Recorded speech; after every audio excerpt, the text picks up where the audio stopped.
Ladies and gentlemen, I think we're starting actually a few minutes early, which will give us a little more time for questions. And I'm really impressed at this turnout on a Friday afternoon, this beautiful, nice, cool day here in Dallas, Texas. I still can't get used to the heat, having lived here already for 15 years. But I see a few people out there whom I do not know. So let me just say quickly that my name is Jim Hollifield, and I am the director of the Tower Center for Political Studies here at SMU. For those of you who don't know about the Tower Center, shame on you. You better find out about it because it's the hottest ticket in town here. We've added a few more chairs back there, and we'll encourage any late arrivals to come and fill up the front row here, perhaps. I always tell my students, please don't be a backbencher. You know, you've got to move up to the front bench here someday. But let me just take a moment before I introduce our guests and the program to recognize a few very special people here. Friends of the center, friends of SMU, some of my board members, and others who are in the audience here. I think I'll start by recognizing a couple of Tower Center board members, and I know many of you have heard board members introduced at these things, but you just don't know how important the board members are and what they do for a center like this one, really the lifeblood of the center, helping us to run it, to build it. But I do want to, she's hiding back there somewhere, but my friend Jane Wetzel. Jane, would you please stand up and be recognized? Come on, stand up, Jane, so everybody can see you. Give her a hand. And I'm always a little intimidated being around generals and admirals, but we do have one retired general who's a member of the Tower Center Board, General Williams. So you're tall, but stand up so people can see you. And we have a couple of members of the diplomatic corps, one current member and one former member. But let me start by recognizing the current member, who again, I don't think the Tower Center has a better friend in Dallas-Fort Worth than the Consul General of Mexico, Jose Octavio Tripp. Would you please?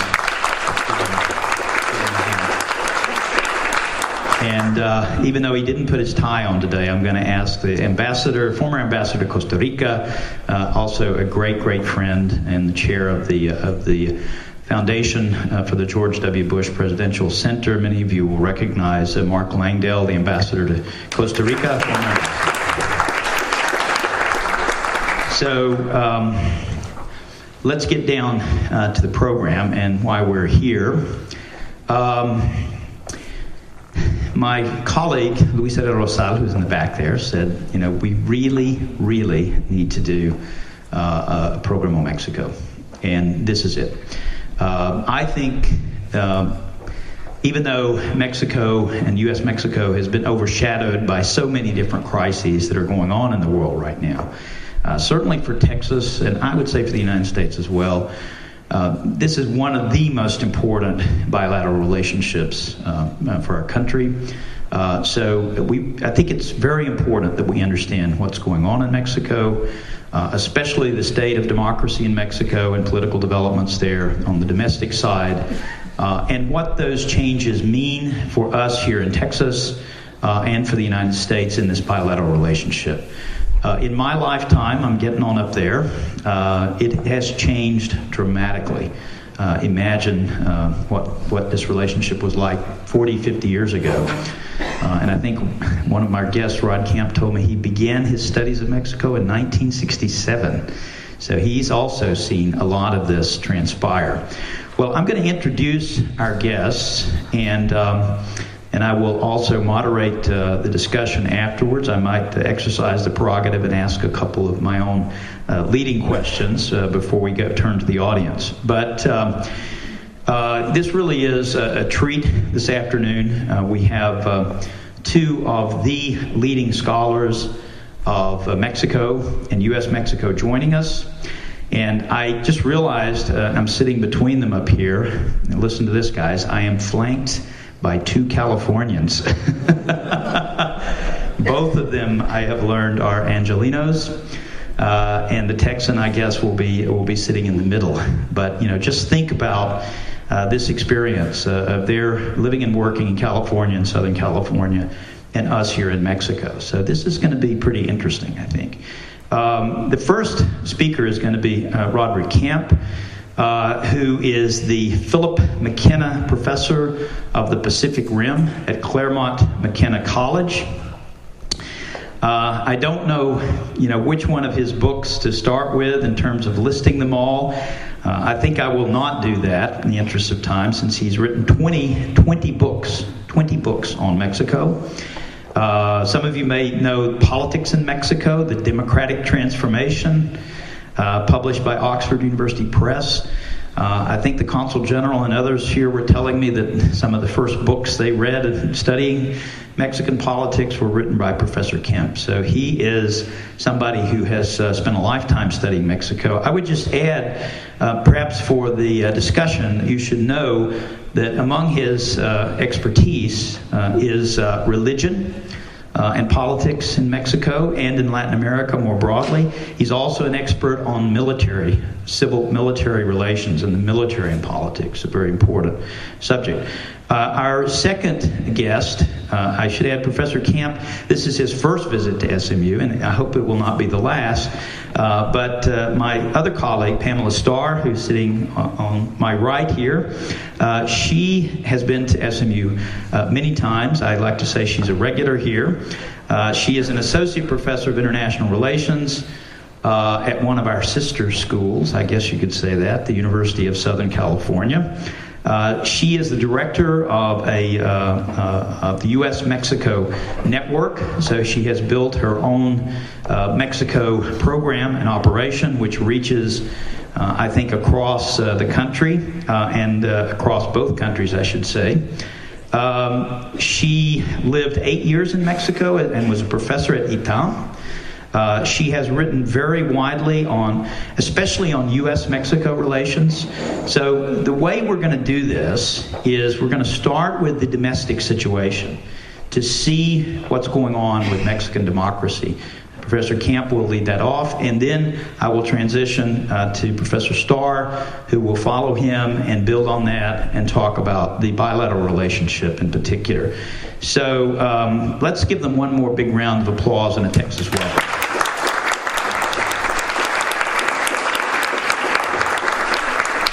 And I hope these microphones seem to be working pretty well. Rod, I'll just pass this one over to you. So, Professor Camp. Do you use the mic or just? Yeah, Okay, all right.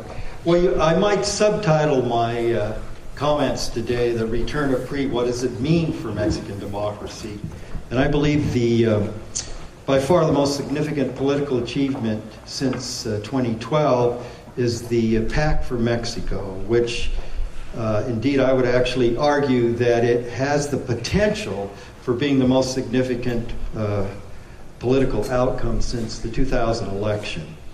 And this is an agreement, for those of you who aren't familiar with it, among the presidents of the three leading parties and the president of Mexico. It was accomplished before Peña Nieto actually took office.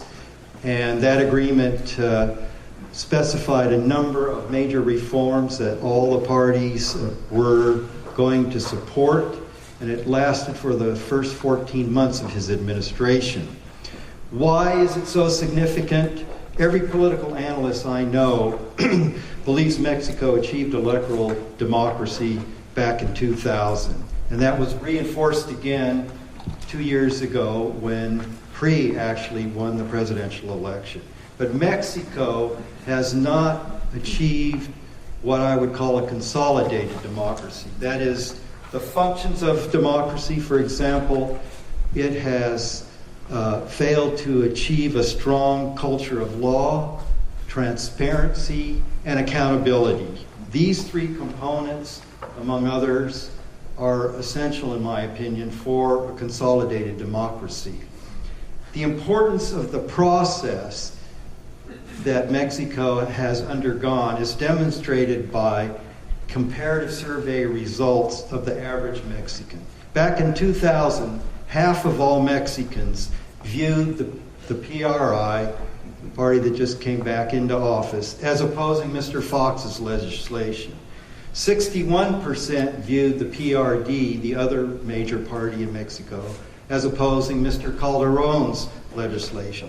But in the first year of Peña Nieto's administration, only a fourth and 1/10 of Mexicans respectively viewed the PRD and the PAN as opposing his legislation.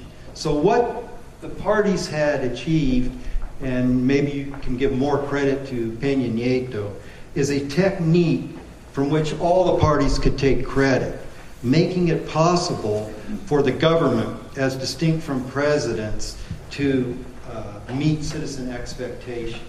So what does this pact include? It focuses on leading economic obstacles such as breaking up monopolies, increasing competition, and expanding the pace of anti-poverty programs. It includes such social issues as increasing the level and access of students to education. It raises such democratic structural issues as removing the prohibition against re-election in the legislative branch and strengthening it in the decision-making process. And it also addresses issues related to crime and the legal system, including the development of a unified legal code. The pact suggests a quality which has long characterized PRI: pragmatism versus ideology. Peña Nieto and his collaborators recognize that they are in control of the executive branch with a bare plurality of support. 38% of the voters supported him. And Mexico has become, since 2000, a highly fluid three-party system. The only way reform legislation is going to pass is through political alliances and policy agreements. If you do an analysis of the cabinet leadership, it suggests several qualities which reinforce this attitude. It's the most bipartisan cabinet in Mexican political history in the last 80 years. It includes the former president of the PRD. It includes a leader of the Green Party who actually was an early mentor of the president. It includes a Treasury Secretary from the Calderon administration, and the former PAN Attorney General is now the ambassador from Mexico to the U.S. It also includes breadth, which within the PRI itself, it incorporates cabinet choices who were attached to prominent figures in the PRI, including a former president of the party. It continues a hybrid cabinet between technocrats and party militants, extending all the way back to the De La Madrid and Salinas administrations. Financial leadership remains in the hands of technocrats whose mentors go all the way back to 1988. Despite these initial political achievements, Peña Nieto faces extremely important challenges. 2/3 of Mexicans today believe the political and economic situation, and 3/4 the security situation, are likely to get worse in the next 12 months. Strikingly, the principal problems today are the same problems that have been present in Mexico for the last 14 years. More than half of all Mexicans believe economic issues are the most important. They would include poverty, lack of economic growth, unemployment, followed by security and crime. Qualitatively, the change in government is so important to Mexicans that half of them actually see it as a change in the basic political model, not just in administrations. Nearly equal to the 60% of Mexicans who viewed it in that light back in 2000 when Vicente Fox won the election, which did represent a change in the political model. So what exactly do Mexicans want from Peña Nieto? Compared to his predecessors, Mexicans most want him to address the anti-drug strategy, to generate employment, to deal with poverty, and to build schools. Despite the pessimistic views expressed in those surveys that I just cited, so far, public opinion of his performance, on average, is the same as his two predecessors. So let's talk about several of these important issues and the strategies he has proposed. The change in security strategy has been more in tone than in concrete alterations, with the exception of two major characteristics. The most important change to date is the elimination of the public security cabinet-level agency and combining all security functions under one agency, Gobernación. The most important consequence of that institutional change is more effective decision-making and the use of intelligence through a centralized National Intelligence Center. The second change is a gendarme unit, a kind of hybrid new police force of 5,000 individuals who have been trained with both military and police skills, which was just deployed several months ago, and given their reduced size, will definitely not replace the Army as the primary organization that deals with organized crime. The most important change will be redirecting some of the focus on other types of crime. Peña Nieto believes that extortion and kidnapping are responsible for serious amounts of criminal violence. I agree with him. And Mexico is ranked #1 in Latin America in kidnappings last year, with some 1,600 reported cases, but with an estimated 100,000 cases actually occurring. Leading criminologists have asserted that 75% of communities in Mexico have been penetrated by organized crime. According to FTI Consulting, a leading business consulting firm, Mexico is the 5th most dangerous country in Latin America in which to do business, which obviously affects investment adversely. How does Peña Nieto propose to address the long-term underlying security issues? One of the reasons that the PAC focuses on economic growth and other obstacles to that growth is the link between unemployment and the cartels. As a Tijuana police chief told me in an interview several years ago, the typical person that he caught who was a member of the cartel was male, between the ages of 18 and 24, had very little formal education, and was unemployed. Our own intelligence organizations have estimated that some 450,000 individuals are employed directly or indirectly in Mexico. That's about equivalent to Walmart's employees in Mexico. Increased education is essential as an underlying ingredient in the long-term economic growth and in economic competitiveness. Mexico passed a reform bill that completely altered the decision-making apparatus in education, giving the responsibility for hiring, firing, and accountability to a professional teaching service. Anti-poverty programs, the most successful of which is Opportunidades, opportunities, is very much based on a family getting a benefit from the federal government by keeping children who are the appropriate age for attending elementary school in elementary school. On the other hand, a large minority of Mexicans actually believe that the cartels do more for their local communities than does the local government. So what are the security consequences for most Mexicans? Human Rights Watch recently reported at the end of the Calderón administration that some 25,000 Mexicans have disappeared in that period. Of the 5,000 alleged cases of military abuses instigated by the armed forces by 2013, only 38 individuals have ever been sentenced for those crimes. Mexico is one of the most dangerous countries in the world for journalists. The level of crime and violence against journalists have limited the function of the media to act as an actor in promoting government accountability and transparency. which of course is essential to democratic governance. Levels of violence and the lack of political control has actually forced some 2 million Mexicans to move somewhere else in Mexico. Finally, the most important, I think, in relation to democracy is that violence and crime have adversely affected trust among ordinary Mexicans.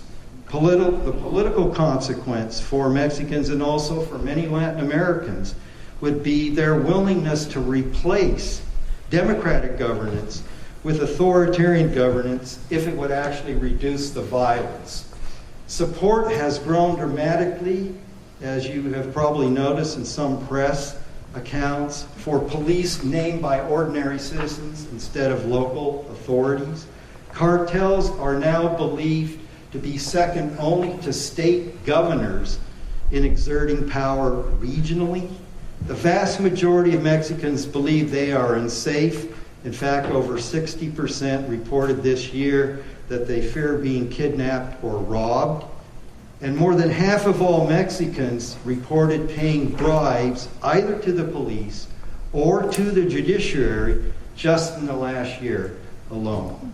So how will the president's broader strategies affect Mexico's relationship to the United States? The most important alteration generally, which will impact favorably on that relationship, is nationalism. The level of traditional nationalism has declined significantly in Mexico since the democratic transition. One can see this in the attitudes expressed by Mexicans regarding the anti-drug strategies during the Calderon administration. Even as early as 2009, nearly half of all Mexicans supported the use of U.S. agents in Mexico. But even more shockingly, a third of Mexicans at that time supported the use of U.S. troops in Mexico if it would reduce the criminal violence. I can assure you that none of these responses would have been possible 15 years ago.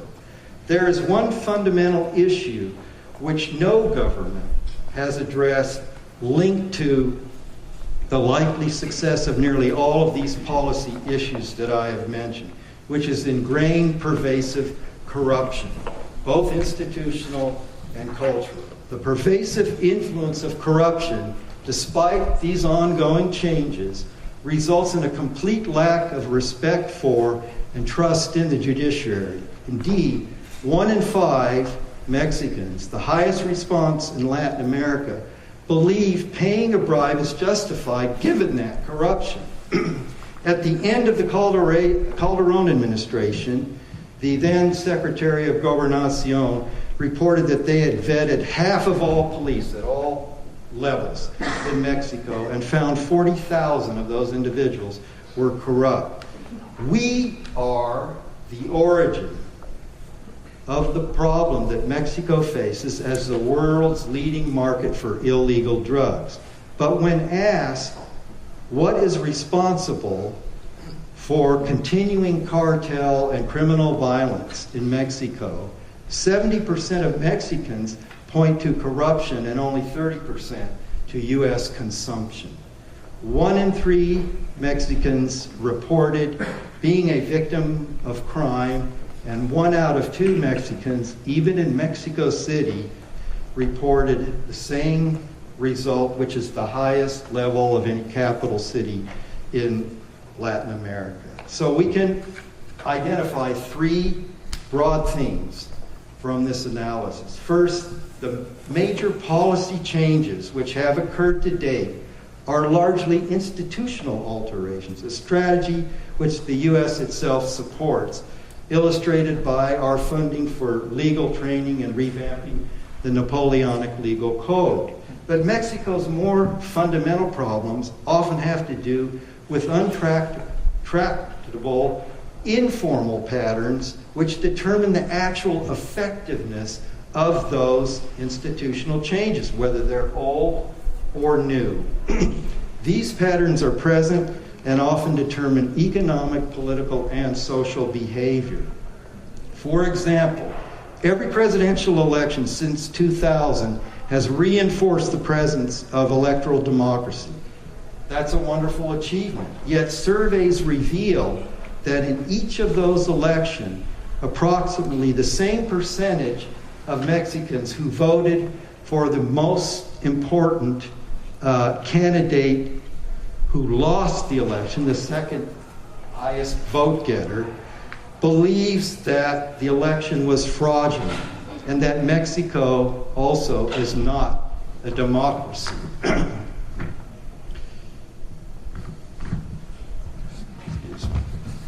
Second, all of the major challenges that we have identified in these brief comments ultimately impact on the legitimacy and prestige of the democratic model in Mexico. To increase the legitimacy of the democratic process or the model itself, you need to increase societal trust in institutions. Increased trust is largely based on the effectiveness of governance in providing solutions which personally affect each individual citizen in that country, whether it's an improved economic situation or more confidence in one's personal security. Citizens who lack confidence in government institutions are actually more permissive of corruption. Only 37% of Mexicans now believe that democracy is preferable to any other form of government, which was the lowest response, the lowest level of support in Latin America. The level of actual violence, or even the perception of violence, is so widespread that large percentages of the population report altering their behavior, whether it's walking on the sidewalk at night, going to the movies, going out to a restaurant, visiting relatives, and so on. And finally, all of the major obstacles to Mexico's path to greater economic growth, to social equality, and protection of civil rights, and to reducing criminal violence are very much intertwined. Strategies designed to solve one problem must consider how it is linked to other issues. The degree to which those strategic decisions are considered and implemented in Mexico will determine its success and influence the relationship between both countries. In this regard, I believe the U.S. needs to consider broader economic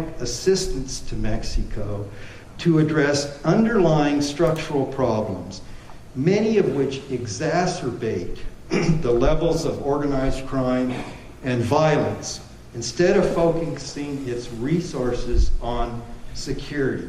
In other words, we need to seriously address the causes, the underlying causes of these issues, and not just their unfortunate consequences. Thank you. Well, thank you, Professor Camp. That was a pretty sobering, assessment of the state of democracy in Mexico. But I think Professor Starr may try to find a silver lining in this somewhere. So we're going to ask her to stand. I think it's probably better to stand since it may be hard to see you. Sorry we don't have a podium, but if you can do that, and then we'll let her make her remarks, and then we'll try to bring them both together. So what I want to do is sort of pull a little bit, take away from Professor Camp's discussion of democracy in Mexico, and think about what does this mean for the bilateral relationship, more than looking specifically at what's going on in Mexico per se. But to do that, we have to think about the context, the broader context, the structural context of the bilateral relationship within which democracy is having an influence. So let me talk briefly about sort of this broad nature of this bilateral relationship. None of this should sound too surprising to you, but hopefully it'll make all the lights go on going, oh, right, that's sort of how it works. And democracy will fit into that. First, the bilateral relationship is shaped by three, really maybe four essential characteristics, and always has been. One is simply geography. We sit next to each other, and that means we matter enormously to each other, sometimes more than others.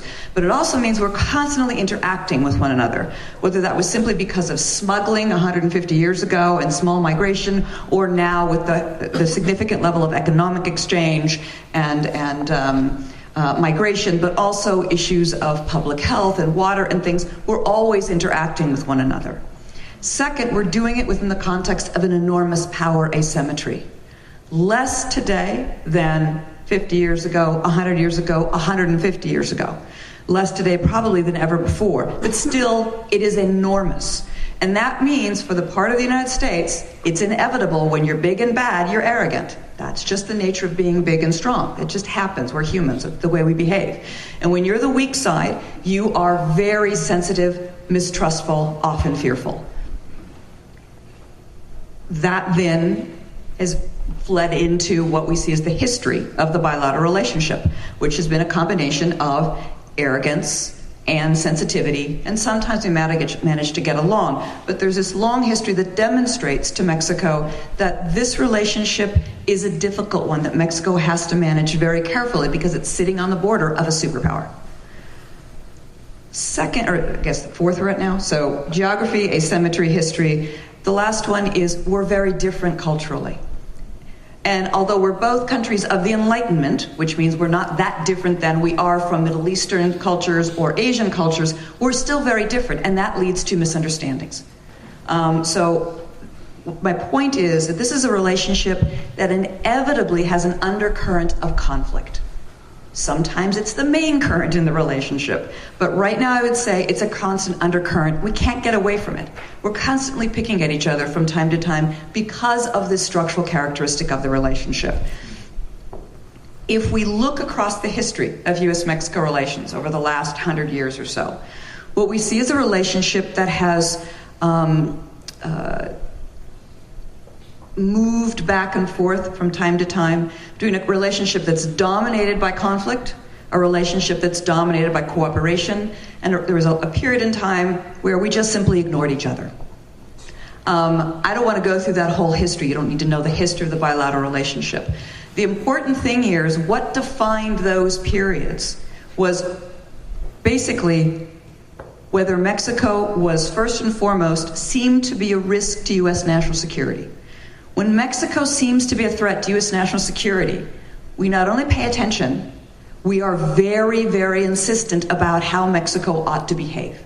Whether that's the fear of Nazi involvement in Mexico during World War II, or German involvement during World War I, or it's simply the fear of political instability during the Mexican Revolution, but it was real political instability then, or the fear of potential political instability in the mid to late 1980s, in the midst of Mexico's enormous economic crisis, a huge earthquake, and concerns whether or not the PRI was going to be able to maintain control.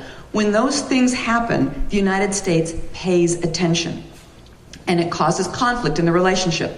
Because as soon as we pay attention, Mexico fears that we're going to start intervening in their internal affairs, telling them what to do.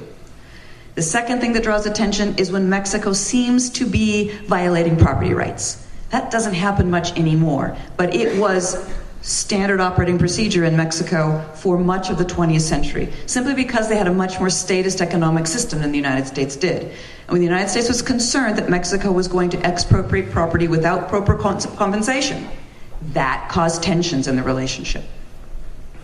Those sources of tension, the tendency of the U.S. to involve itself in Mexico's internal affairs to guarantee our security or to guarantee the rights of our property holders in Mexico, inevitably freaks Mexico out, because this very, very powerful actor is involving itself in my internal affairs.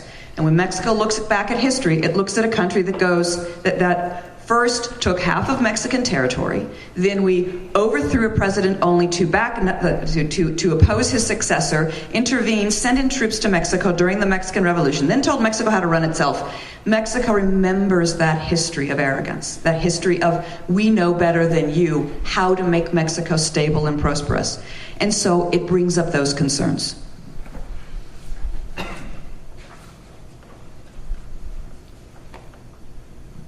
During periods of tension And this is particularly pronounced during the late 1980s. We saw this loud and clear when there was tensions related to whether Mexico was going to be able, it was in deep economic crisis, was it going to be able to stabilize itself? Was the political system going to be stable? Mexico was backing our enemies in Nicaragua. We weren't getting along real well in 1985, 86, 87.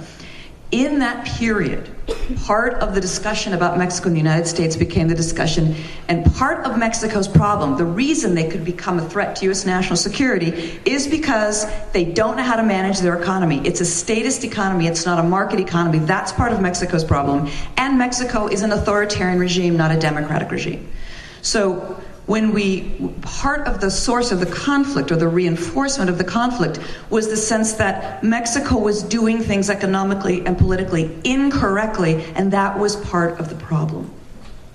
When Mexico undertook its reform process, beginning in the late 1980s and running into through the year 2000, Mexico changed a number of things. The most famous that we all know, obviously, is it changed its economic structure, which was solidified in the North American Free Trade Agreement, an economy that is now based in trade as opposed to protectionism, an economy that's based more on market principles domestically than in state intervention. That was music to the ears of Americans, because that means Mexico, in our mind, is on the right track. Second, Mexico changed its foreign policy. It had a foreign policy of always keeping the United States at arm's length because Mexico was afraid of the United States. It also was good domestic politics, but that's a different part of the story.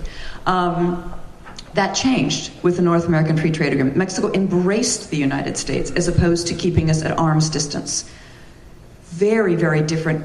And that had a different impact in the United States. Mexico is saying, we want to be your neighbor, we want to be your partner, we want to be your friend, and that made us feel warm and fuzzy about Mexico. What's not to like? Somebody wants to be our friend. We like that. Most people do. We as Americans particularly like that.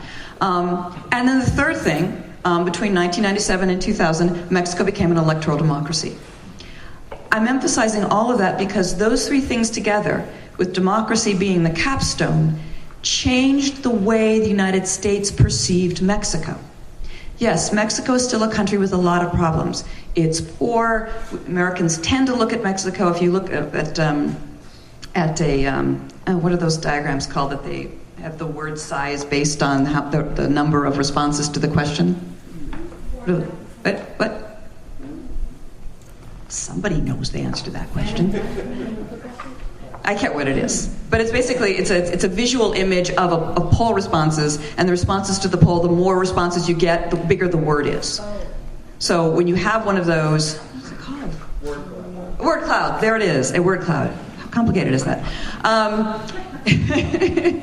When you have a word cloud of Mexico, which you see of Americans' perceptions on Mexico, the big words we still see constantly are poverty, underdeveloped, insecurity, tequila, beaches. But what we don't see anymore is dictatorship and statist expropriation. Those things are gone. What it means is there's more of a foundation of shared ideas that make it easier for us to understand one another, to talk to one another, and to trust one another, because we're more alike than we ever were before in terms of how we see economic development, generation of jobs and growth, how we see politics and how best to create a circumstance in which government is governing for society, and how we see the rest of the world and our relationship within the world. That said, Mexican democracy has not been solely a source for increased understanding and hopefully cooperation as a result in the bilateral relationship. There are also problems that have come with Mexican democracy, and they're not just correlations, they're causal. The first 12 years of Mexican democracy, Mexico suffered consistent political gridlock. Nothing got done on the economic front. And Professor Camp was talking about the economic reforms that have happened in Mexico, the pacto that President Peña Nieto formed with the opposition. The most important thing about that is, for the first time in 12 years, big stuff got done in Mexico. But for 12 years, that political gridlock was a source of tension in the relationship, where American politicians looking and saying, well, you guys can't solve your own problems. What's up with that? So the idea that the pacto is making Mexico governable again is very important for how, particularly the American elite, political and business elite, looks at Mexico and sees it as a more capable country. Second, the security situation, which Rod was emphasizing again. The democratization of Mexico was ended the last vestige of what was a very informal but very real agreement between the Mexican government and organized crime. It wasn't different than their agreement with legitimate private sector actors, but in the illegitimate private sector, the Mexican government for decades had a very simple agreement. Here are the rules. You don't break the rules, you can go make money. The rules were different for the legal and the illegal sector. But the core thing in the illegal sector is you don't sell drugs in Mexico, you don't generate violence in Mexico, you keep violence as low as possible. If you do those two things, we will let you operate. That agreement was fading by the mid to late 1980s, precisely because of the inflow of Colombian cocaine into Mexico, made Mexican organized crime syndicates much, much stronger than they were ever before. And it made it difficult for the government to keep them in line. The government wasn't strong enough to do it. But the end of democracy dramatically weakened the federal presidency in Mexico. And that was the last straw. So democratization in Mexico did play into Mexico's profound problem with insecurity. It isn't the cause, but it certainly fed into it. So part of the problem in terms of U.S.-Mexico relations on the issue of insecurity is tied to democracy. The final impact of democracy, potentially negative, potentially positive, but often more negative than positive, is the fact that democratization in Mexico has empowered, for the first time in Mexican history, the Mexican Congress. And not only empowered it in domestic politics, but in foreign affairs as well. And while nationalism and anti-Americanism and that visceral mistrust of the United States is much less pronounced in Mexico than ever before, it's still very strong in certain sectors of Mexican society that are reflected and represented by certain Mexican political parties, and they have an institutional voice in the Mexican Congress. So if you think of our Congress, when they hear something about Mexico going crazy and saying nuts things, the Mexican Congress is now doing the same thing. So you have this echo chamber in the legislatures for voices that can be problematic for the bilateral relationship. At the same time, I'm going to go back to positives now. Democratization has also meant democratization in combination with economic integration and the level of migration we've seen over the last 20 years has meant much more people-to-people interaction between our two societies, whether it's mass level, or the elite level, business, political. We interact more and more. And by interacting, that means we not only understand one another, but we have greater sympathy for one another. And that's gradually building a foundation of increased understanding and trust that we can use to build cooperation. So, what does all that mean? I think there are three takeaways that I want to emphasize, and two actually pull directly off of Rod's presentation. First, democratization in Mexico was one more step, and a very important step, along what I call the long road toward normal relations between two countries whose bilateral relationship is truly unique. There is no other bilateral relationship like ours. There is nowhere else in the world where a superpower sits on the border of a developing country. It's unique. And it's a 2,000-mile border, which makes it even better. So it'll never be a fully normal relationship as long as that power asymmetry exists. But it is more normal today than ever before, and Mexican democratization is an important part of the reason why. Second, given that, to the extent that Mexican democracy is in trouble, and I don't want to use that word, I don't think it's in trouble, but Professor Camp laid out some very sobering statistics about public attitudes in Mexico toward democracy. That's a problem for the bilateral relationship.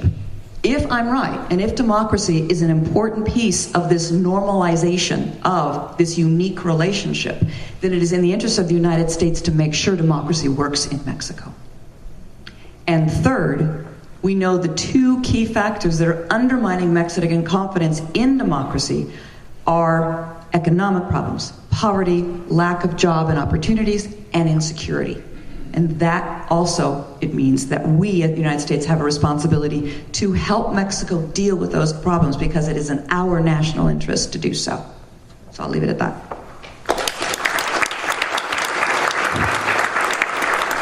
Okay. One of the great things about coming to a university is that the professor might call on you for questions. So pay attention, stay awake out there. But you are going to get a chance to really ask some questions in a moment. But since I am the professor, I'm going to, and the chair of this, I want to exercise my prerogative to ask a couple of open, sort of leading questions. I was a little depressed after listening to Professor Camp's presentation because I thought we were all supposed to put on our cowboy boots and our hats and celebrate here, that this was a great positive moment in the U.S.-Mexico relationship and for Mexican democracy. So I was a little disturbed after listening to your presentation. I thought you were going to be a little bit more positive. But here is, we're all political scientists, and I actually have a sort of political science question for Professor Camp. Those of us who have studied democracy and democratization, he alluded to this at the beginning of his talk, and this is for both Professor Camp and Professor Starr. Countries go through a transition to democracy. So there's a problem, a difficulty of when you reach that moment, when you make that transition.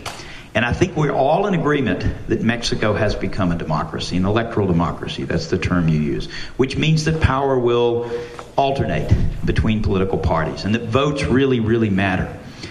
But he also said democracy has to be consolidated. So my question is, so Mexican democracy is not consolidated. That's what I heard you say. So what is it going to take for us to say that Mexico has a democracy that is consolidated, institutionalized, supported, legitimate? I mean, what would it take to do that? If you could use your mic and maybe stand up when you answer the question so everybody can see you, that would be great. Well, the most important thing that it will take is remember that the reforms that have been passed in the legislature, most of which required constitutional changes, which makes it an even more important achievement than you might seem to be the case, is that now we're waiting to see to what extent are these reforms actually implemented. So it's the implementation, just as it would be in the United States. You know, you might say, well, it's easy to pass the reforms. Mexico's been doing this for years, but how successful are they at actually achieving the goals of those reforms? So again, we think about those changes that would promote economic growth and increase employment, those changes which would improve the caliber of the educational system, which has declined in quality, as is the case of the U.S. public school system in Mexico dramatically, and the effort to increase trust in institutions. If you can't increase trust in institutions, all of these will be for naught. So these are complex but interrelated issues, and one is going to have a positive impact on the other. So if they aren't sort of accomplished simultaneously, it's why, and we have the same problem. I mean, to draw an analogy, Mexico did a much better job in its legislative process. We could have learned something in the United States. I couldn't get any newspaper in the U.S. to publish an opinion piece that I did. Here's a great example of how their Congress accomplished something because their party and executive branch leadership got together. If only we could do that. So, I mean, I don't want you to think that everything is terrible. It demonstrates that they understood how to initiate this process, but now we're in the more difficult phase. How's it going to be completed? Pamela, would you like to add anything to that?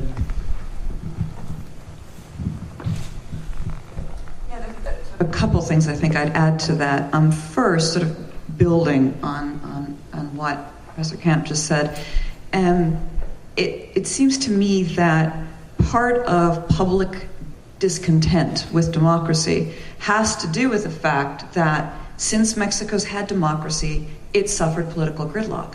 Nothing got done. Democracy was also coterminous with the rise of insecurity. If you think about it in terms of the United States, there is this myth in the United States where we lost jobs to NAFTA.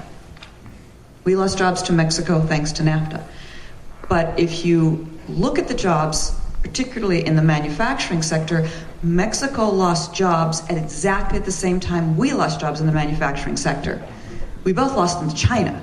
But the fact that they came coterminously, we know that this is true. Of course, correlation is causal. As I love to say to my students, ice cream causes shark attacks. Because they both happen in the summer, so obviously, right?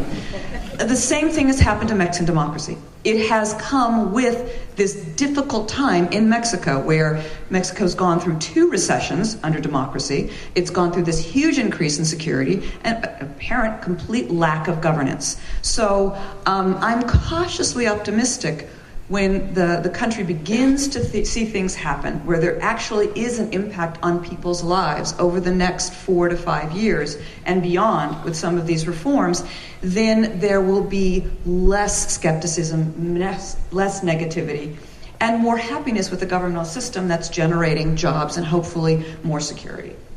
So I guess I'll leave it at that. Well, I got one more question, and then we'll open it up. But I was reminded of the visit. So we've had multiple visits here from Augustin Carstens, the head of the Mexican Central Bank. And I'm not sure I thought I would live to see the day when the Central Banker of Mexico would come to the United States and give us lessons on macroeconomic management. So, I mean, that is a very, very important change, I think, in the relationship and the tremendous stability. And I think it's very important to realize, how the entry of China into the WTO not only increased competition for the U.S., but especially for Mexico. I have one more question, and then we'll open it up. Some of you in the room may be old enough to remember the Oldsmobile, which was one of those very bad GM cars. And I remember before they eliminated that car, there was a commercial. This is not your father's Oldsmobile. You remember that one? So my question is this our father's PRI that we're looking at? Or is it a new and different PRI? What do you think, Professor Camp? Well, that's a really difficult question to answer. I think that if you look at it objectively, you see both. You both see the remnants of the old PRI, and you see new components of a more modern PRI, and it's in an internal transition. And in a way, it would be the only successful way that this current administration, this PRI administration, could succeed, because remember, in order for it to achieve an agreement with the other 2 parties, it has to achieve an agreement within its own party. Now, what's interesting about the pact is that the problem is with the other 2 parties. That is, the divisions in the other 2 parties are extreme, whereas the divisions in the PRI are rather modest at this point.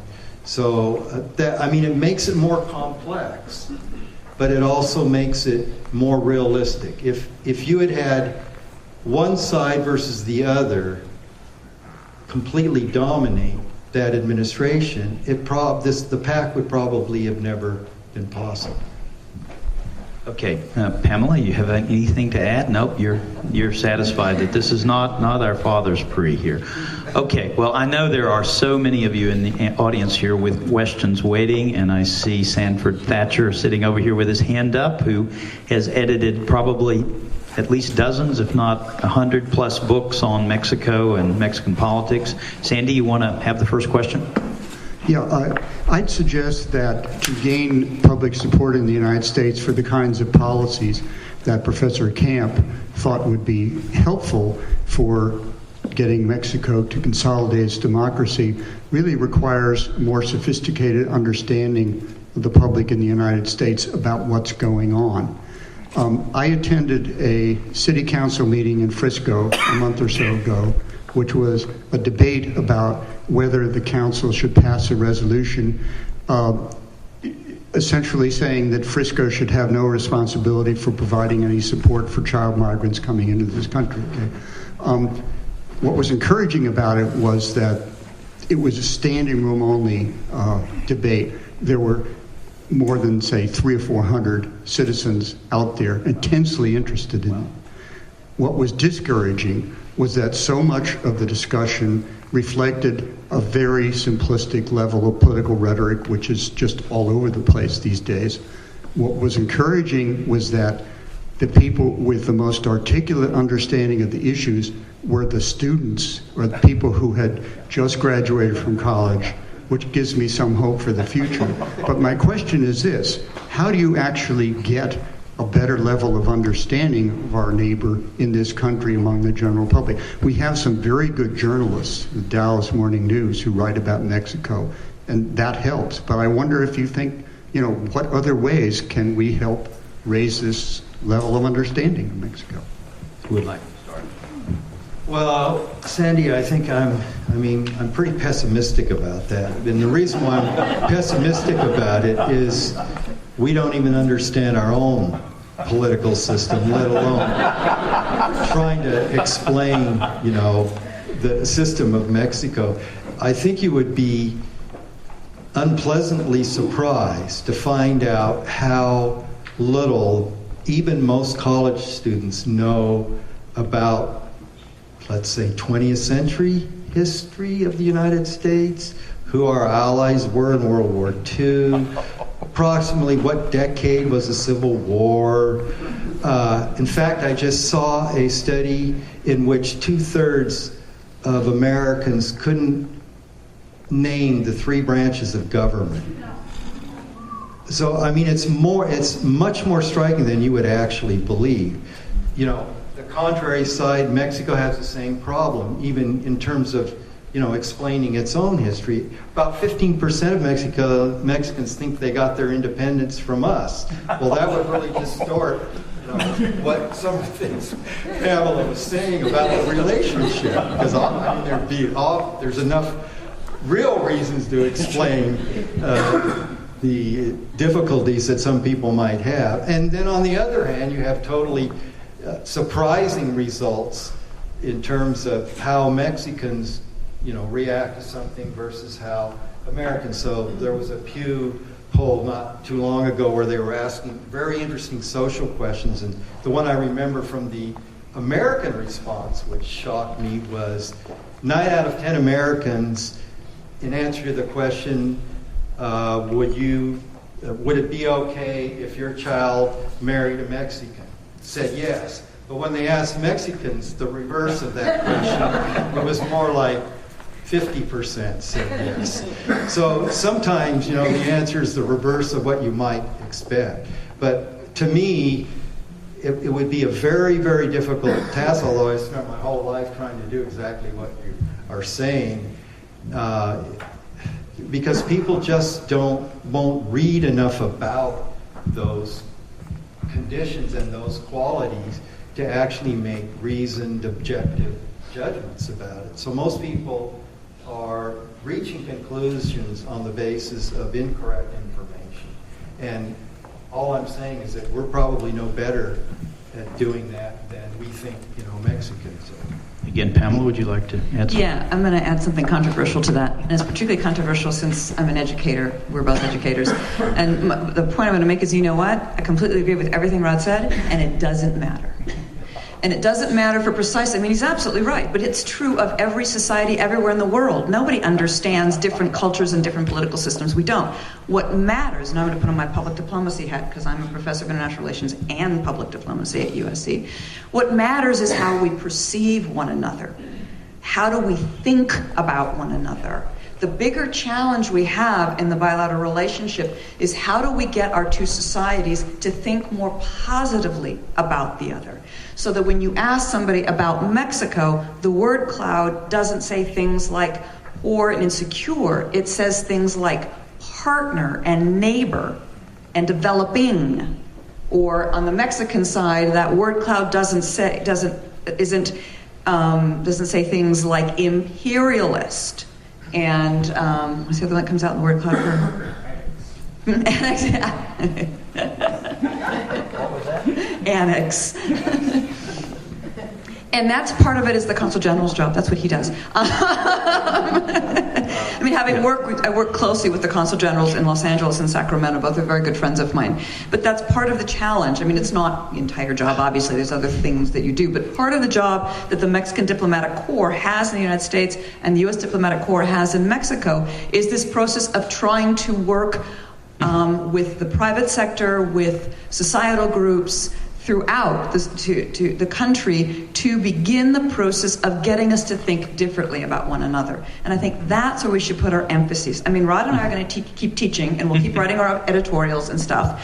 But at the end of the day, what really, really matters is getting people to interact with one another and, oh, wait, they're not so bad after all. And I think that's where we need to go.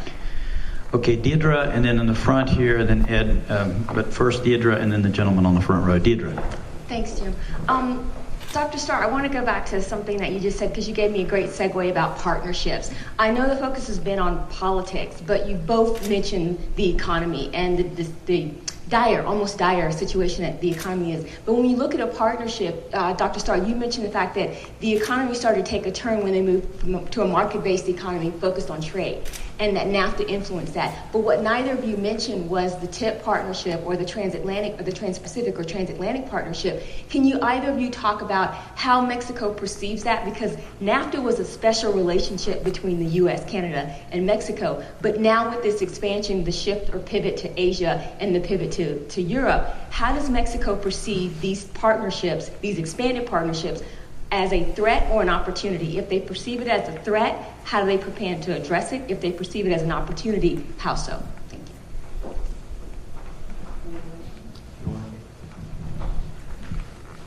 you. Let me start by taking exception with part of the question, and that was that the Mexican economy is in dire straits. If we gave you that impression, it's our fault. Because, yeah, there are problems, and we tend to talk about the problems because we want to focus on what needs to be fixed so things get better. But actually the Mexican economy, although it's not growing as rapidly as it should and as rapidly that it should be able to do, Mexico has a much more sophisticated manufacturing sector now. It has a much more developed economy. It has a much larger middle class as a result than ever before. So it's not dire. It's just not as good as we would like it to be. It's not growing as quickly as we'd like it to. But in terms of how Mexico looks at the TPP and the Trans-Pacific Partnership and the Transatlantic Free Trade Treaty, there are, I guess, and the Consul General probably correct me on this, but if I think there's sort of three things that I would like to emphasize. One is that Mexico's not thrilled about either one of them because it's nice to have a special deal with the biggest market in the world. That said, Mexico is wedded both politically and ideologically, and intellectually is a better way than ideologically, intellectually and politically, to the value of free trade. So the idea of a trans-Pacific free trade agreement is something that Mexico is very willing to work with. What Mexico wants more than anything else is to be inside, not outside. It wants to be part of that negotiation. And when Mexico and Canada were able to join, that meant that Mexico could advance Mexico's interest within the negotiations. Its attitude toward the transatlantic is, we're not very happy with Europe right now, because Europe won't let Mexico in. And again, you've got to be in the door to be able to protect your interests. And if you've got a special relationship with Mexico's, not only its main market, but its main tool for building global competitiveness, or one of its main tools for building global competitiveness is those binational, trinational supply chains, that's not good for Mexico. So if you want to correct anything. Rod, would you like to add anything to that? Okay. Could you identify yourself and stand up? Sure. Yeah. I'm Gabriel Carranza. I'm Assistant Vice Provost for Global Engagement of the University of North Texas. It's a pleasure being in this beautiful facility. My question has to do a little bit with security and safety. In the last 14 years, with my limited understanding of Mexico-U.S. relationships, I was able to see perhaps an unprecedented collaboration in the intelligence communities in the two sides, particularly in relation to the drug cartels, etc. Despite that problem, lots of the weapons that the Mexican army sent to the United States, to the institutions in the United States, they were sent back, and they were used to kill some of our agents in Mexico. My question is, do you think the cartels have infiltrated some parts of our government? Who would like to take that one? Well, there actually has been empirical evidence of some individuals who have been in border inspection positions actually having been bought off by the cartels. We know that. I mean, some people have been discovered and convicted of that. And that's when you're dealing with huge sums of money, or you're dealing with severe threats to your family or to yourself. It's very difficult to prevent that sort of thing from occurring. I think as you move away from the border aspect of that, I don't think there's much of a problem with that.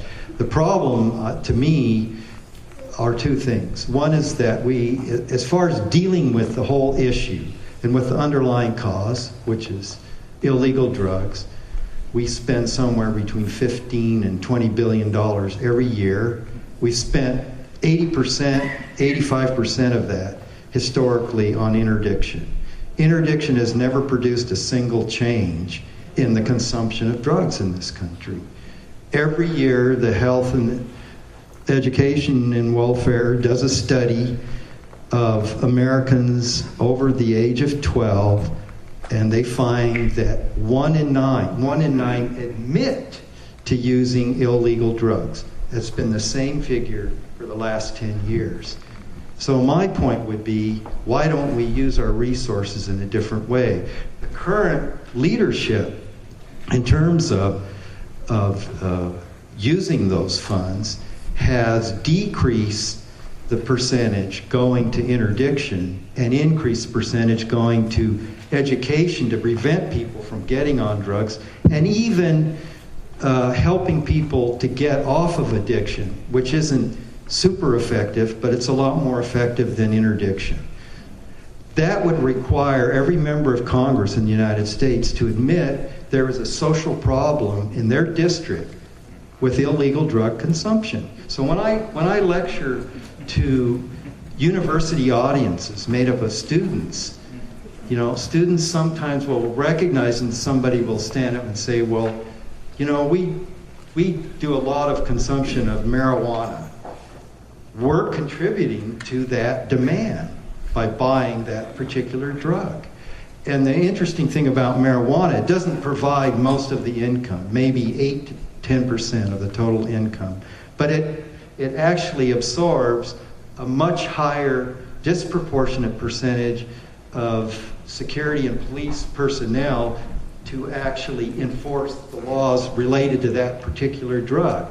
So, for example, if it were legalized, you'd have far more resources that you could devote to all the other drugs. That's a question of actually people understanding that. My other point is, I just mentioned it briefly, is that basically we have never provided any economic assistance to Mexico. We have all kinds of foreign assistance programs all over the world, but we've never given economic assistance to Mexico. If we really wanted to help Mexico more effectively in Mexico, we would help support their anti-poverty programs. Every president since Salinas has increased the percentage of expenditures for social programs, of which the greatest expenditure now is for anti-poverty programs. And since anti-poverty programs are also linked to education, as I mentioned, this becomes a very important underlying issue. It's addressing two of the major underlying problems which exacerbate drug-related crime, and as Pamela mentioned, actually the increase in drug consumption in Mexico, which never used to be a problem, essentially. So, Pamela, do you want to add anything? Yeah, I maybe have too many hats here, but I'm going to take off my public diplomacy hat and now put on my political economy hat, because I'm actually a political economist by training. I think the answer to your question is found in one very simple fact. We're talking about a market. So to the extent that there's demand, there will be supply. If there's no demand, won't be supply. And those multinational enterprises, organized crime, will move into another line of business. That's the way it works. They're not going to go away. They'll just move into another line of business. The other thing is, when you ask the question, to what extent have they infiltrated our government, whether it's the U.S. government or the Mexican government? Again, I think it's the wrong question, because if you, in any business, what you want is less and less government regulation. You want to be able to run your business in the way that you see fit. The core regulation that affects organized crime is that they're illegal, and that if they get caught, they go to jail. Very, very severe regulation. So, and they're not going to change the regulation. So what they're going to try to do is try to get officials to look the other way. Again, legitimate businesses do the same thing. We call it bribes and corruption. Illegitimate business has to do that even more in order to operate. So the question isn't, are they there? Are they trying to bribe officials in the Mexican government, the U.S. government? Absolutely, they're there, they're trying, and they're having relative degrees of success. And the question is, where are they being successful and why? And what are the good barriers to their effectiveness? And how do we reinforce those in both places? Could you bring the microphone for Mr. Opa here? And again, try to keep your questions brief, and the answers brief. Ed, yeah, right here. Yep. Professor Starr, I want to sort of segue into what you said. You know, coming from a culture that I do, you said when you see somebody you can beat up, you always want to go for a fight. I think that's what's the relationship between Mexico and U.S. And at the same time, I was expecting that you guys expand your opinions by saying, for instance, democracy is not necessarily a tool for economic development. You look at India. India is the largest democracy in the world. It's been independent, free since 1948, getting independence from the UK. But today, India is poor when they look at China. Communist nation, China is more successful. China gives America a concern. So, and then you go to the Middle East, you get the GCC countries, they are all oil producing, I guess, America is suckered into that oil. So my point is, why can't we in this country, respect how other people want to develop and encourage them in that system? Because I was born and raised in Nigeria. My father was a colonial chief. We had our own form of democracy in our village. Now, when we see a white man come in to try to tell us what to do, we resist them. My father registered them in 1958. When the Irish missionaries came to my village, one of the village teachers training college said, no, nobody does anything for us, we build it ourselves. So don't you think if America were to modify their attitude and accept people for who they are? I mean, come on. A country of 300 million people trying to dominate 7 billion of us. Don't you think there would be some resistance? So can you expand answer my question looking at India, China, the GCC, and America gives them a pass, but here's their neighbor for life, and they kick them around. Thank you. Thanks, Ed. Okay, who wants to tackle that one? I'll go first since it was directed at me.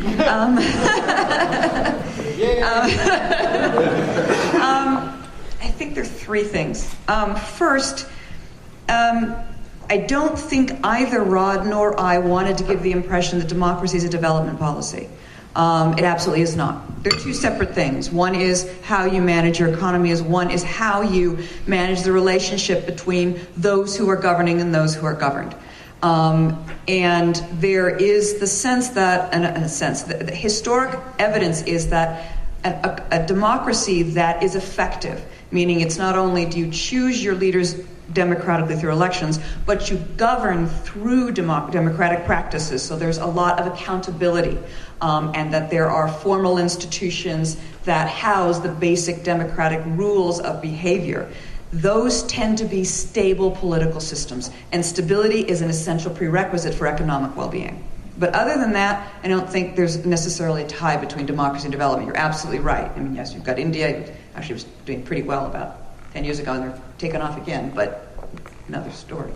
But the second part was, how do you get the United States to quit telling other countries how to behave? So Rod's going to know my answer on this one. Oh, no. You ask Mexico. The United States has not actively, publicly intervened in Mexico's internal affairs, with a couple of exceptions. I mean, there was a clear exception of the mid-1980s when we thought that Mexico was going to be unstable politically and potentially communism could come through from Nicaragua up into the United States. And there were U.S. government officials, including the head of the Senate Foreign Relations Committee and the Secretary of State, who believed that could happen. With the exception of that, when the United States truly believes that Mexico could be a threat to our national security, from 1927 to the present, we let Mexico do whatever the heck it wanted to. Mexico nationalized the oil companies, our oil companies. Britain blockaded Mexico, refused to allow any country to use British ships to ship Mexican petroleum to Europe, and they were almost all British ships. It was difficult, we basically said, okay. But you back us in World War II, okay? And Mexico did. Mexico has figured out that living on the border with the United States, as long as Mexico does not become a threat to U.S. national security, we do not tell Mexico what to do. And we have learned the harder we try to tell Mexico what to do, the less they'll do what we want them to do. It is a unique relationship. We haven't figured that out with almost every other country in the world. But it really is a question, is how was Mexico able to do it? Because we tell Mexico what to do much, much less than we tell almost any other country in the world what to do. Except for Canada, maybe. Yeah, except for Canada. Well, I think it was the former Prime Minister of Canada, Pierre Elliott Trudeau, some of you may remember this, who said that living next door to the United States is like sleeping with an elephant. Every time it twitches, you get very nervous. Rod, you want to add anything? No, I mean, the only thing I would add is it's true what you say in terms of how our government has attempted to do that in so many other places without much success. And I would remind you, one of the interesting aspects of the U.S.-Mexican relationship is if you compare the democratic transition in Mexico, which sort of begins more or less in the late 1980s, it is the longest transition in Latin America. And the reason why it's the longest transition is because of they're right next door to us. Instead of having what you might expect to be the opposite effect, that it would occur more quickly because of its proximity, actually all the reasons that you can explain this is it was a much slower transition in terms of its wanting to make that decision in its own way. The other thing I would say to keep in mind in terms of a comparative context is that Mexico chose to make the economic changes first, and the rationale for that actually was the administrations which implemented those economic changes assumed that it would help keep their party and their elite leadership in power. And ultimately, if it did anything in a positive way for democracy, it probably opened up the door to democracy because it allowed a lot of other ideas, not coming from the U.S. government, as Pamela has indicated, but say coming from such odd sources as an editorial in the Wall Street Journal. Because they couldn't, they had to allow Mexican media to repeat that same editorial. So there's a lot of interesting parallels because there's, as you know, theoretically in the literature, there's this old argument about does a open economic system generate support for an open political system, or does an open political system generate the transition to an open economic system? And Mexico's choice was very clear, but not the same choice as many other countries have pursued. Okay, we've got several questions on the front bench and then one more from the middle benches here. But I want to go to Alejandro Nieto, my colleague in the Tower Center, next, and then the Consul General, and then Paula and Barry. Thank you, Alejandro Nieto. I have the honor of being a fellow here at the Tower Center. And first of all, let me tell you what a privilege it is to have you here. What a privilege is really to see how you are able to articulate with such a clarity the description is such a complexity of Mexico and the U.S.-Mexico relationship. It's a great privilege, believe me, when mainly the Consul General and myself were in our political science classes in Mexico reading your books. So, that is wonderful. Great to be here. En español. Have one question for each one of you. First of all, Dr. Camp, regarding your statement about that the main challenge, of course, is now the implementation of those reforms in Mexico. And I could not agree more with that, because we have seen many of those episodes in the past. My question to you is, if Mr. Peña Nieto was sitting here in the first row, what would be your main advice for him in order to address those challenges and be more successful in terms of passing those main reforms, which of course is a big improvement in Mexico? And then going to Pamela, I want to just go back to what you said, and again, I could not agree more in terms of it really doesn't matter what we know about each other, but what we perceive about each other. And of course, perception is a big issue. And I can tell you that conducting some businesses in Mexico and trying to attract some foreign investors, and of course, crime and the drug wars is really a main concern. But as the General Counsel and myself have discussed several times, I mean, probably generalization can be very dangerous, because of course there are several Mexicos, if you want. I mean, it's very clear that the problem is really focused on the border towns in some states like Michoacan. And of course, perception is really, really important. So again, if Mr. Peña Nieto was sitting here, what would be your main advice for him in terms of changing the perception in other countries such as the U.S.? Thank you, Alejandro. Thank you. Yes. Roderic? Well, I would say two things. I think one of the issues is trying to change general attitudes in Mexico towards social responsibility. And by that I mean thinking about what you're doing and what your goals are in relation to the quality of life that everybody else has, extending beyond your personal situation, your family's situation, and maybe your best friends. In other words, the sphere that the majority of Mexicans are thinking about in terms of those goals is very narrow, and the range needs to be much wider. You need to think about what I'm doing or not doing is what is its impact beyond that immediate family.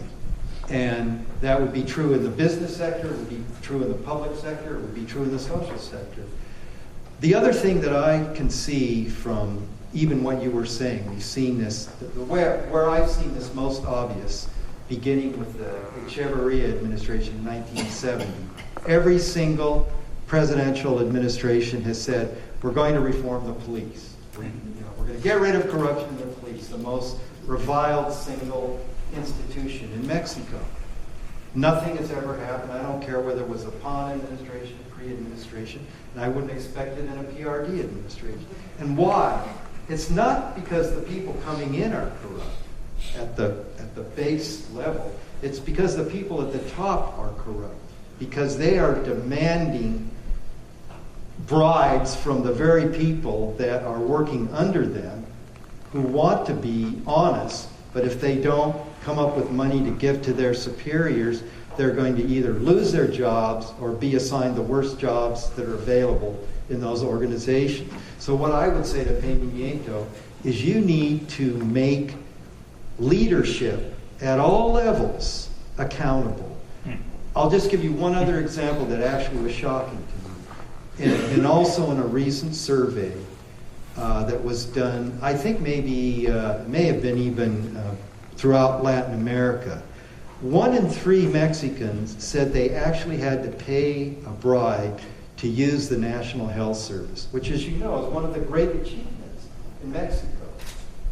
To bribe a doctor, to bribe a nurse, to bribe a hospital official to get seen and treated, which is actually publicly provided. If that's the case in a social realm, that indicates the seriousness of that issue. So even if you could just take that as a single example, you've got to eliminate it in some places before you start eliminating it in all the places. But it has to come at the leadership level, not at the ordinary employee level. Pamela? I guess the main advice, 2 or 3 things, but the main one is keep doing what you're doing. I had the pleasure of being at a dinner with the foreign minister, Pepe Mead, right after he took office. We have a mutual friend.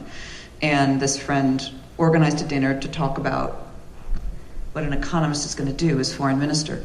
And one of the things we talked about, one of his 3 objectives in foreign policy, which is the Peña Nieto foreign policy, is how do you manage Mexico's image abroad, and particularly the United States. So we had a long conversation about it.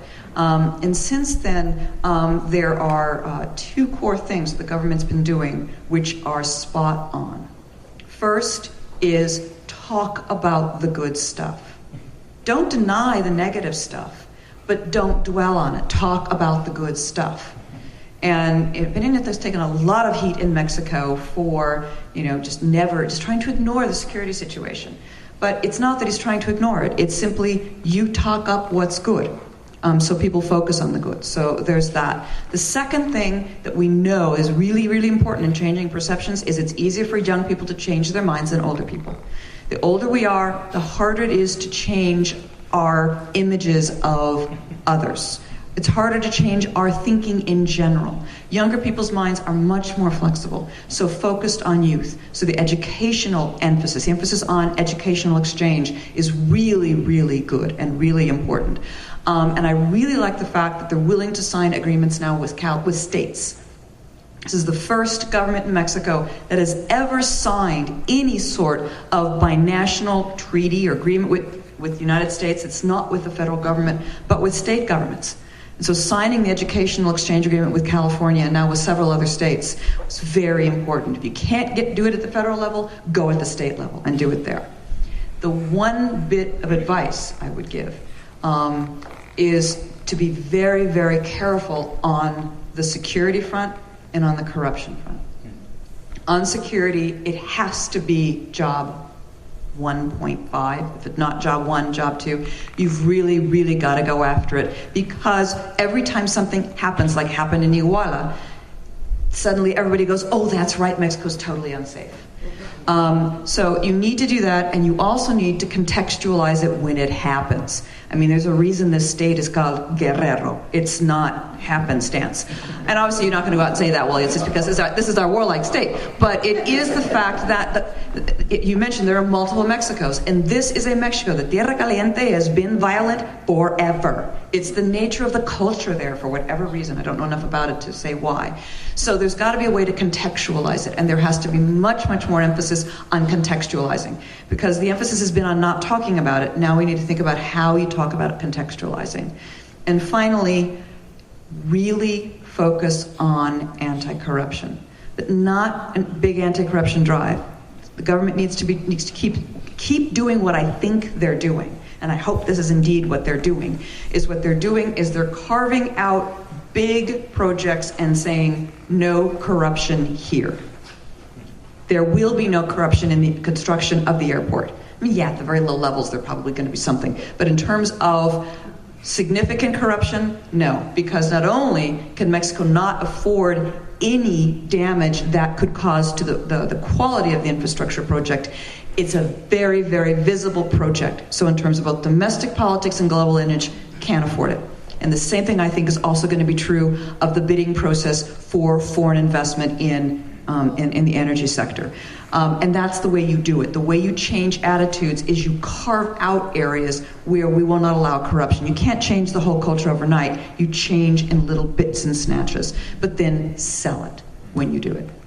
We're going to have to take one final question, unfortunately, and I'm going to give that to our Consul General, who's going to get the privilege of the last question, and then we'll wrap it up. I'm sorry for those of you who were waiting, but there is going to be some time at the end to interact with our guests and to ask your questions of them individually. So, Consul General Tripp, would you like to pose the last question of the day? Thank you, Jim. Very quick.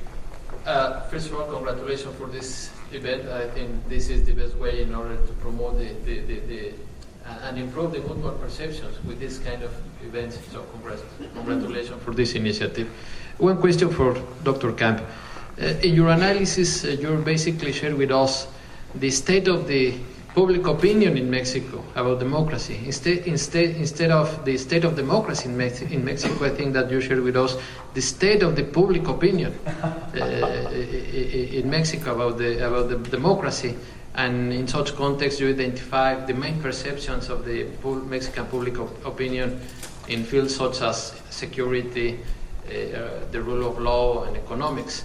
But you are not contrasting in your analysis these perceptions with the empirical evidence and with some positive things, by the way, that are happening in Mexico.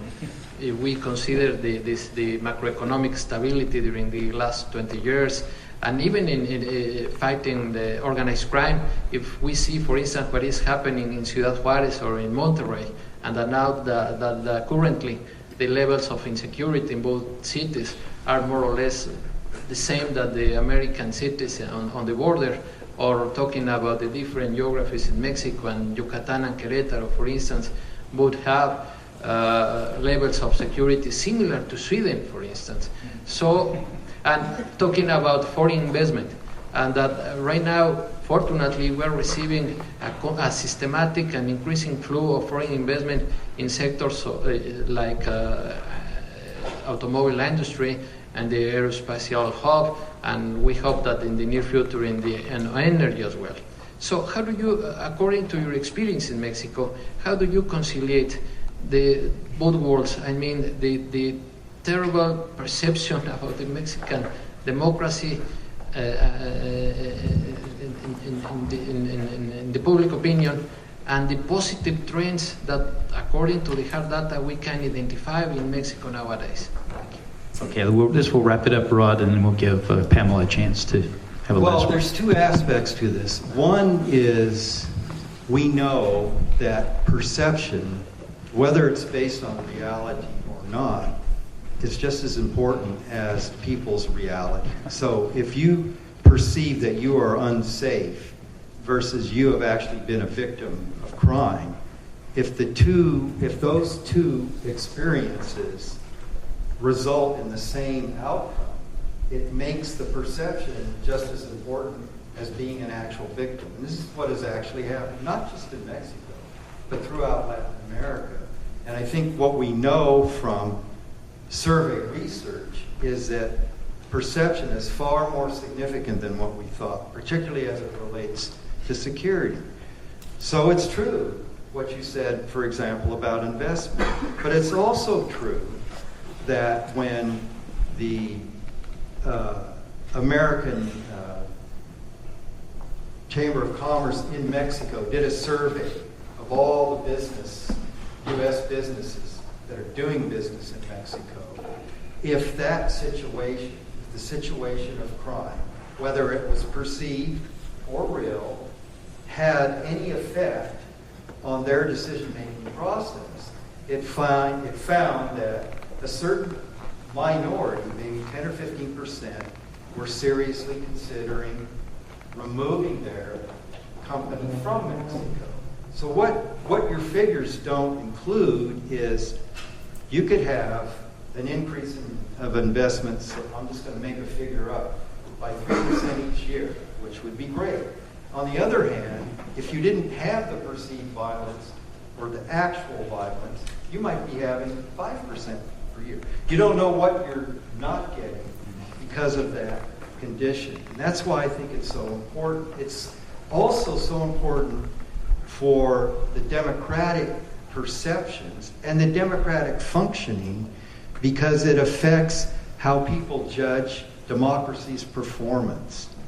So people are saying universally in many parts of Latin America, but particularly in Central America and in Mexico, that the performance has been adversely affected by these perceptions or these realities of crime.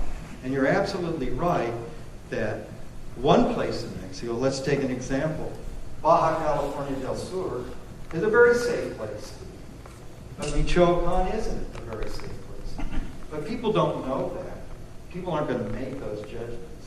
And as you know, the State Department has released data which is basically suggesting that approximately half of Mexican states are unsafe. Not the whole state in many cases, but good parts of those states. But the difficulty is because it's a changing situation where Ciudad Juarez is so much improved today as compared to what it was 3 or 4 years ago, or Tijuana. I mean, we can find all of these cases, but this problem keeps moving around. It goes from one place to the next. And it's interesting, the one thing that hasn't come up here is why all of a sudden did this start in Mexico? Why all of these problems related originally to cartels? And the thing I want to really point out is the reason why Pamela and I use the term organized crime is that the cartels have moved beyond drugs. That's really, to me, the most frightening problem in Mexico. They're going into every other kind of criminal activity. But many years ago, in the 1980s, we made a decision to stop the flow of Colombian drugs through the Caribbean. And when we made that decision, we gathered up all the Southwestern governors. And I had this conversation with the late Ann Richards about the Texas position. And she said to the federal government, if you do this, then everything is going to come over the border through all of our border states. And of course, how can it come over the border through the border states if it's not coming through Mexico? Which is exactly what happened.